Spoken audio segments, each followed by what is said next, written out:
Kendra Sheehan alongside Mike O'Donnell, ESPN college basketball analyst. Welcome back to the WAC Men's Basketball Preview Show. Our first guests are here, UTRGV, and so this is a team that really lost a lot of pieces last year. They went 15-17 overall, 6-12 in the WAC, but Coach Figure had described this team as new in terms of a new team with veteran presence, with newcomers with some height, especially in the post position. How would you evaluate the way this team looks early on? Well, anytime you look at a program, you say, okay, well, who did you lose? Did you lose anybody? And they lost Justin Johnson, averaged 20 points per game, one of the best players in the WAC. That takes time to replace. You're not going to do it with just one guy.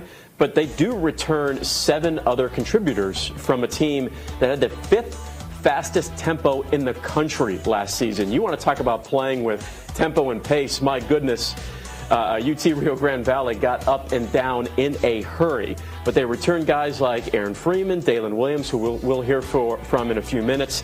They add in a few new JUCO pieces, including JUCO All-American Elijah Elliott.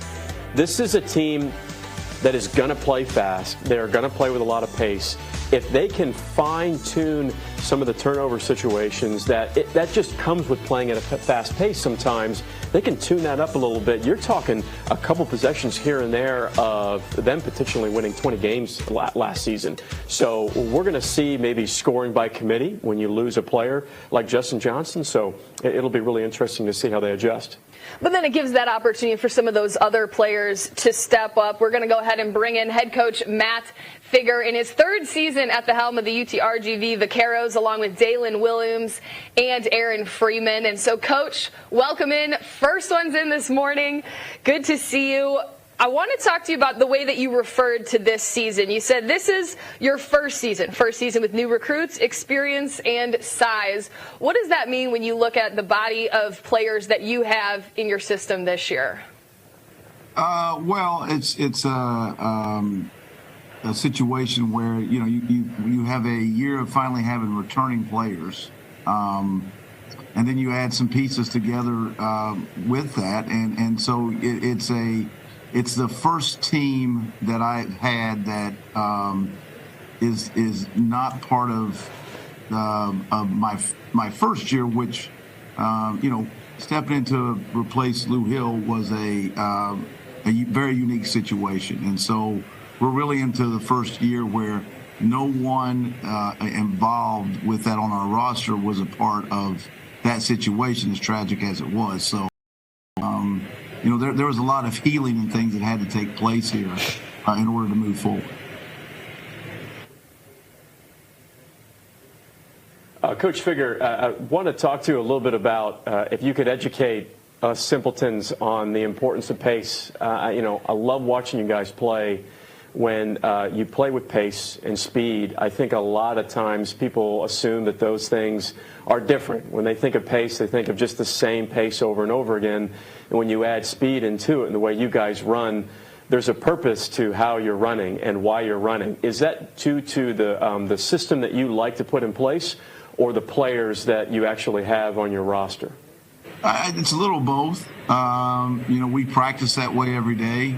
We want to play at a fast pace. I think if you can get defensive rebounds and defensive stops playing fast in a broken floor situation, sometimes I take a lot of football analogies, and people play different ways in football, but it's sort of playing the way you do, just up tempo.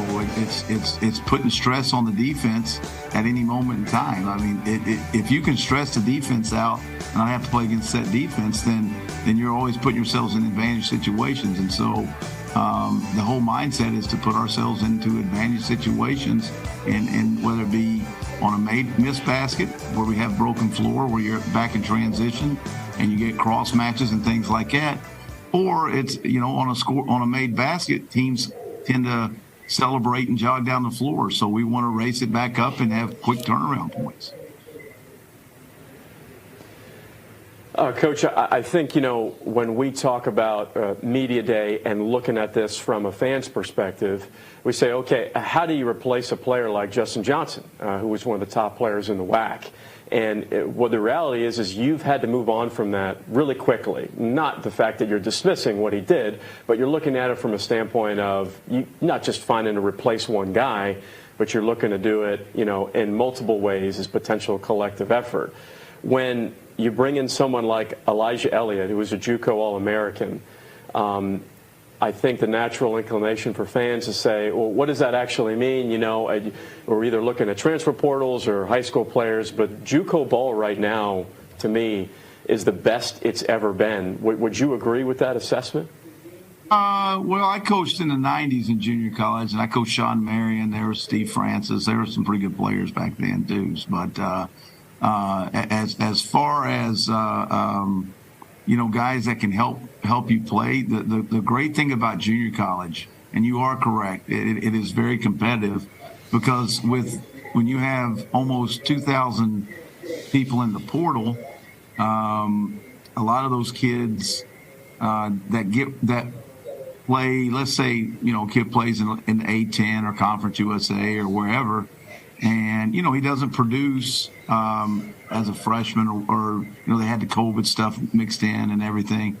Well, he goes to junior college and he finds his footing. He gets confidence. He gets the things that coach has seen of that person coming out of high school, and then they get an opportunity to grow in junior college. And now that's why I think junior college is now a landscape for schools like ourselves to get a level of brand of player that you may not have gotten 5-6 years ago. Aaron, this question goes to you, kind of piggybacking off of what Coach Figure had talked about with JUCO ball. This is your second year with the program, previously at Indian Hill Community College. How were you able to learn and develop through that program to get you to where you are, to be able to make those big plays that you were making last season with this program? Yeah, going through junior college was a really good experience for me. It just helped me to learn pretty much a different way, a style of basketball with people that are much more older and more experienced at the game. So using that and coming into Coach Fig's program, it really helped me translate because of the style of play that he has in his program. So, it wasn't really that hard to adjust. Aaron, this is a little bit of a non-basketball question, but that's kind of part of being a student athlete in college is you guys actually led all of Division I in community service hours. And I think if you go on your social media or any of your team's social media, it's an incredible stat, number one, but number two, why is that stuff so important to you guys? I see you out in the community all the time giving back. Can you speak to that a little bit? Yeah, for sure. It's just always good to give back to the community. These people here in the Valley, they are looking for a team to really stand behind and fight for. So, we're just really trying to get that opportunity and just give back to the community as much as we can. And, it really paid off. Like you said, we were the #1 team in the country with community service hours. And Coach Fig, he really harps on that a lot, just giving back to the community because, what you is what's going to give back to you. So, that's really just the biggest thing. That's one of the biggest things that's mentioned in the locker room for sure.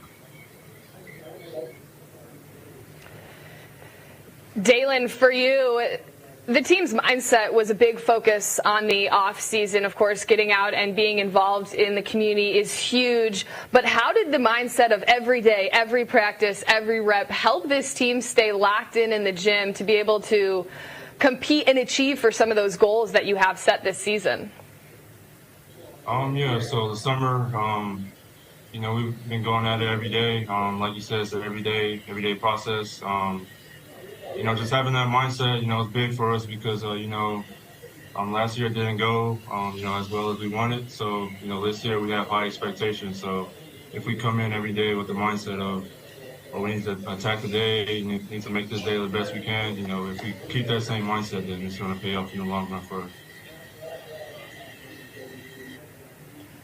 Okay, Dalen, I do have a question for you, and I know your head coach is right there with you, so you got to be careful of the answer that you give. But I've really enjoyed watching film on you. Specifically, I like to see that you're a 3-level scorer, right? Capable from 3, mid-range, get to the rim.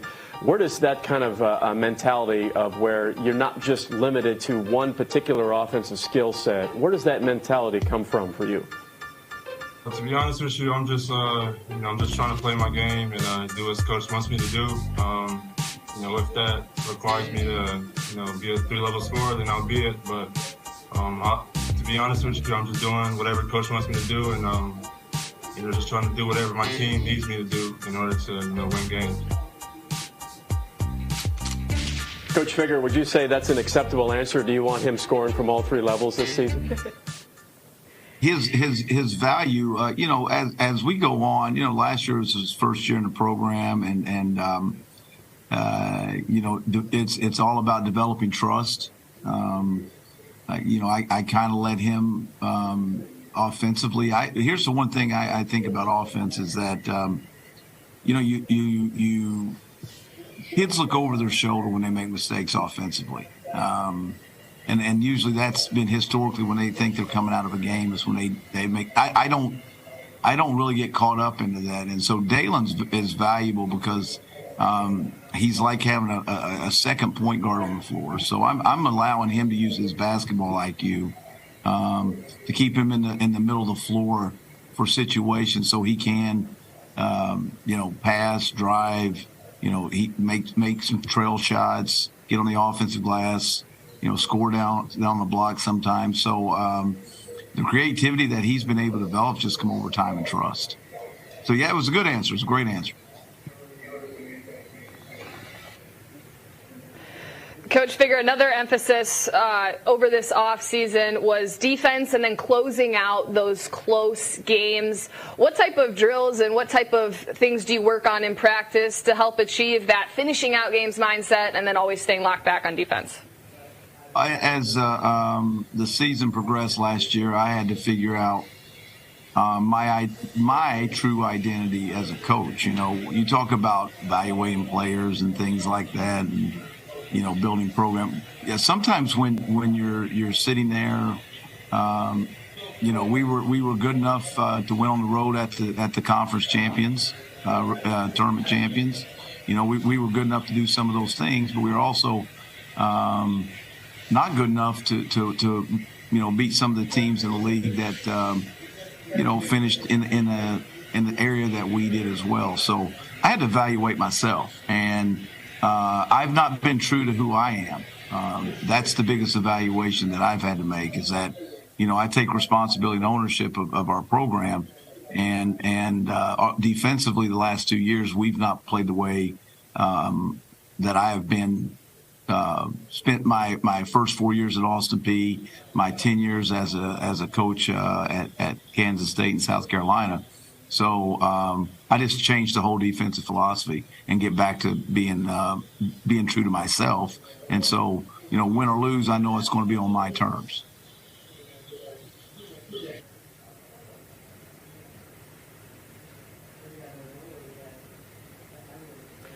So, Coach, just trying to get a perspective on this season. Kendra kind of alluded to it earlier. You've talked about it. Actually, read a quote from you in the Almanac to where, your first 2 years you talked about how your offense and your defense really weren't in marriage. They weren't in sync. And the offense was aggressive. The defense had a tendency to be a little bit conservative, which I understand from a pacing standpoint. When you have a new group of guys, how do you start from ground level on building those guys into the defensive philosophy that you want them to have? Here's the thing. The first thing you have to have is effort. Effort trumps everything. We can talk about technique and certain ways to guard a ball screen, certain ways to do this or that. Well, if you don't